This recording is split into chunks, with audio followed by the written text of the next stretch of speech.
Apologies for the delayed update, but the conversation with the agent I previously mentioned had consequences that demanded immediate responses. While a certain government has been keeping abreast of my updates, they approached me solely due to my history, specifically case number 1. The base where I was last deployed to had been operating smoothly, too smoothly for anything having to deal with the government or military bureaucracy. They asked, as gentle as any sensitive government agency concerned about the integrity of the military base on the US soil, for me to accompany them to the base for a visit. We left immediately. The ride to the base was tense, judging by the very slight shifting of the 3 agents I was accompanying. We got to a cheap motel, an hour's drive away from the base, and booked in for the night. While I was handed a uniform to change into, I pondered over some of the cases that I had read and not archived yet, when an epiphany occurred. What if the morticians and whoever else pondered about these cryptids were wrong about the relationship between the rake, the fleshgate, and the crawler? What if these weren't offshoots, but aggressive scouts?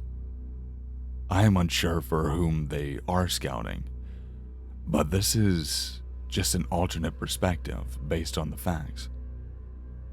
The rake and the fleshgate are reported to have some influence over the human mind.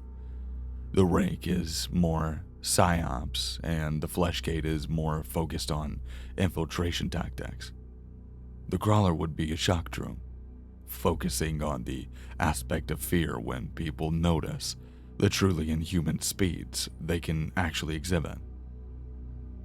Taking this perspective into the real world situations, the best way to know how to use your scouts effectively is to test them against people who are less observant to see who the scout and their target really react to. Remember, we are not dealing with humans spying on humans, but monsters spying on humans. Who would believe you if you just tell them that you saw a monster watching you? You would be teased or ignored. Only the people who also witnessed these monsters would believe you, and as a group you would probably be disregarded or mocked. So, looking at the premise of this being regarded as a joke, let's push forward for an execution. How would these invaders do just that? They could go into a small civilization population with the inherent capabilities they possess. They could, if they were methodical, then take over would be very swiftly and easy. But all it would tell them is what they would already know. They can cause fear, paranoia, discrepancy. But what about military personnel? Not the elite special forces, but the bread and butter of the armed forces. A small base of little consequence in the grand scheme of situations. A good testing ground. A petri dish of sorts, like the base I was deployed to for my promotion examinations. If this agency just wanted to grab me, I doubt I could stop them if they rushed me. Them wanting a dialogue that then progressed out to the current situation could indicate that this is a totally insane theory, but had some basis. Looking over the uniform, I remember that event and the decisions I made, then something stuck with me that was unusual. There isn't supposed to be a Wendigo that close to the base. It ranged almost 80 miles further away. Something is up, and I think this situation almost certainly ties in. An hour after I settled down into my room, the primary agent entered into my room.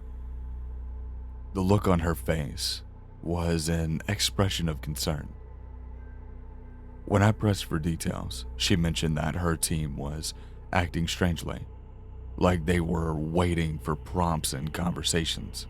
She asked to stay in my room as she didn't trust the 3 agents in the other room. With my knowledge of the unit I was traveling with, I agreed. I volunteered to sleep on the couch. Naturally, I wasn't stupid to actually fall asleep. I came up with the 3 agents, the one in charge and her 2 subordinates. We never met any additional staff. I had a plan and needed to work carefully. Since I was suspecting a mass infiltration of Fleshgate, I focused on the thoughts of returning to the base, and only those thoughts. The night was long, but all 5 of us packed into the SUV and drove to the rest of the way to the base. As we were let in, I noticed the guard watching me intensely. Stepping out of the vehicle and walking around, we noticed that all of them were staring at me, until it was noticed by us. The layout hadn't changed, and I was asked how I wished to proceed. The agent in charge decided to speak with the base commander. I sat in on the meeting. The base commander seemed to be in control, but there were small details that I kept noticing. Odd twitches, overlong glances, shifting uncomfortably. They were small, but I could see them. They offered a tour on the grounds, which was accepted by the agents, but I declined. When asked, I reminded that I had already attempted this base in the past, but would like to visit the spot of my old shame. An escort was offered, and I took the opportunity. During my time at the base, I had paid attention to the natural caves and overhangs in the area.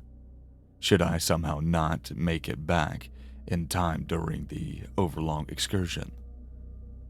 While I am not sure how Wendigos or Fleshgates would interact, I had the flash of inspiration. My escort was a 4-man squad who were behaving well, except for the sidelong glances I would catch. As we got closer to the site of the incident, their pace shifted slightly. They were getting ready to jump me. I tackled the soldier to the side, grabbing his combat knife, while we ran. The other 3 opened fire. Fortunately, by the time they started to fire, and the time I tackled the 4th one, was enough for me to be able to get behind a tree. The knife went into the throat of the Fleshgate, stripping his weapon off of his body. I counterattacked and was able to eliminate the 3 remaining Fleshgates. Fleshgates bleed in off-pink color, and the consistency is thicker than blood. I removed from them their weaponry and some MREs just in case. I looked around, trying to get my bearings, and I had the way back to the base. It took me about half an hour to find out what I suspected: a dead Wendigo. I grabbed some poisonous mushrooms and took them closer to base. I couldn't fight everyone there with standard weapons. They could scatter too easily, but we all needed to eat, and hopefully they were skeptical to poison. As you can likely ascertain, they were. I will write up the details of the rest of the encounter and how the truth was hidden from the government, plus the various autopsies that were conducted. I also met the retired mortician. Sorry for the delay. This has been a difficult case file to finish up writing, mainly due to the repercussions of my actions. Like I previously mentioned, I was suspicious regarding the personnel on the base, and given what I found in the forest, I took repercussions. Knowing the poisonous herbs and mushrooms in the area, I took a significant amount. The base personnel amount is wrong. They are all likely to be more discrepancies, and I know that one of those agents is likely to be a Fleshgate.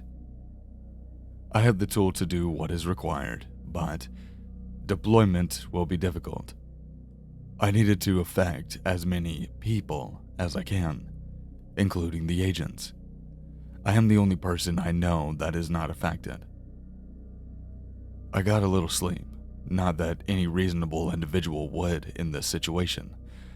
Knowing some protocols, I was able to use some natural poisonous substance to infect the food and the cooking utensils. Hours later, the infiltrators started to succumb to this poison. I figured it would be likely that I would be identified as the culprit.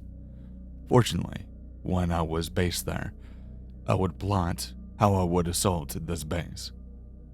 Positions to use the choke points, places to hide myself or supplies, while the army personnel do not carry normally.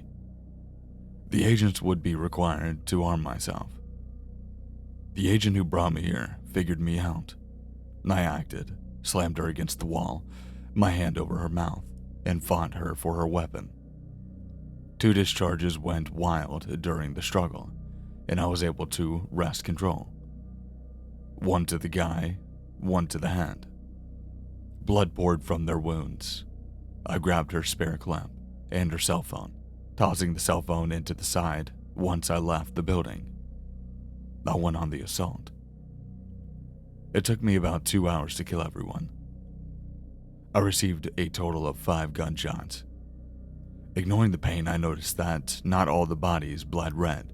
About 65% of these bodies seemed to slightly deflate upon death, and the liquids they were leaking was definitely not red, but the pink color. It also didn't look like blood. The consistency was slightly thicker, almost like mustard. When I was searching the commander's office, who was a Fleshgate, I created a throwaway email and emailed the mortician contact. I sent them a direct dial number for the office only. 8 seconds later, the phone rang. I told them about the Fleshgate infiltration into the base. I explained my actions to them, and they advised they would send a retired mortician to attend the site. While they never dealt with autopsies anymore, they stayed within the organization. I waited. Part of me wanted to move the bodies to make corpse retrieval easier, but the practical side of me said that they would likely be upset with me disturbing the evidence. Sitting in the commander's office, the wait was long. I wanted to focus on how to identify Fleshgates, but it would require resources I do not have access to, and I also had no major inclination to look too deeply into it. I appreciated my archivist duties. While being active would be appreciated, I would rather just archive. The retired mortician arrived in a large truck. 3 people piled out of the back. I met them at the gate. As they approached on foot, I pulled out a knife. I explained some of the corpses were Fleshgates, and they did bleed a different color. I cut myself slightly in blood. The others complied with the request and showed the same color. I was mentally projecting a off-green color, but it seemed these were human. I walked to the mortician through the assault on the base, and I explained about the cryptid corpse in the woods. The retired mortician thanked me for all of the details when I spotted his name tag. I confirmed that this was the mortician that retired after a mush corpse. His face paled significantly, and the mere mention of the incident. He politely advised that I do not mention that event again. Pointedly would be a more apt way to describe it. The bodies were placed into the truck, and we all piled in. The ride back was quiet. The one thing I did not enjoy was the haunted look we all shared. Everyone here had a personal encounter with a cryptid. It took me a while to recover sufficiently from my injuries. While that transpired, the autopsies were conducted. Instead of doing a breakdown of each individual one, I will convey the pertinent details. Humans. Poison from the death cap mushroom. Ingested. Likely cause of death. The one who survived the initial poison was shot multiple times with a bullet in the head post-mortem. This actually caused some trouble for the attending morticians, as there seemed to be discrepancies in the parts of the brain governing memory and perception. The damage makes it hard to verify if all suffered the same level of inflammation, triggering what could be attributed as false memories. Fleshgate. Humanoid with a similar skeletal structures made out of hardened cartilage in an approximate facsimile of the human skeleton. Upon death, the cartilage softens, given the slightly deflated appearance, as noted by the assat who eliminated the nest of infiltrators. The musculature also seems to have a more fluid quality, allowing the fleshgates to alter their forms to better reflect upon the false memories they impart. The brain has extra sections, which are theorized to affect others, allowing false memories to allow for easier infiltration. Extra glands are filled with a pheromone, which allow for weakening the immune system, allowing the telepathic manipulation to occur more easily within victims. Wendigo, cryptid, elongated humanoid. Deterioration of the vocal cords and speech parts of the brain indicate that the natural vocabulary is greatly deplenished. The state of the parts of the brain is equivalent to that of a baby learning how to speak, copying sounds with no understanding of context. The skin was thickened to deal with the lower temperatures they are repeatedly exposed to, which also helps act as a natural form of body armor. The musculature is approximately 8 times greater than a human's, which also helps the body toughness. Claws are hard nails to levels thought impossible. The Wendigo was beaten to death, which, given the resilience, this particular specimen demonstrated, speaking greatly of effectiveness of fleshgates. This is the third infiltration attempted in the past 60 years.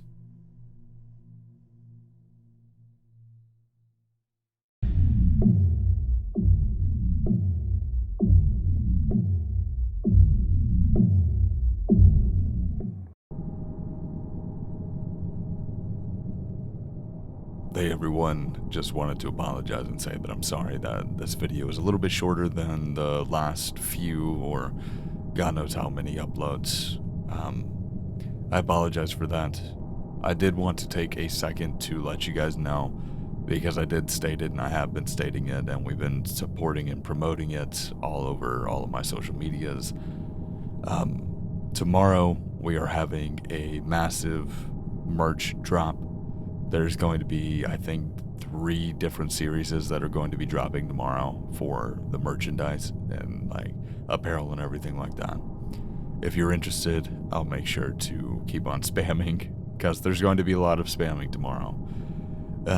Just wanted to let you guys know about that. Once again, I do apologize that this video is a little bit shorter. I'm very much trying to stay on brute and everything like that. I just needed a day or 2 off, and I woke up extremely late today, so I had to actually record this like right when I woke up. But if you enjoyed this is the 4th installment. Make sure to let me know your thoughts down below.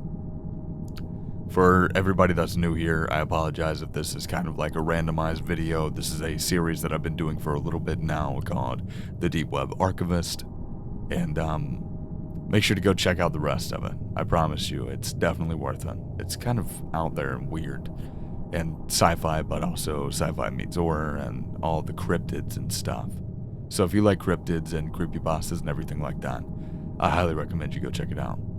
Make sure to check out the links in the description as well. Twitter, Instagram, yada yada, you know what to do.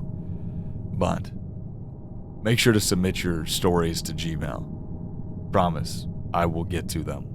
I promise. I've been waiting for multiple so that I can kind of do a big video with everybody. And I can actually call the subscriber submissions and stuff like that. But with that being said, stay safe, stay scary, and I'll see you in the next one.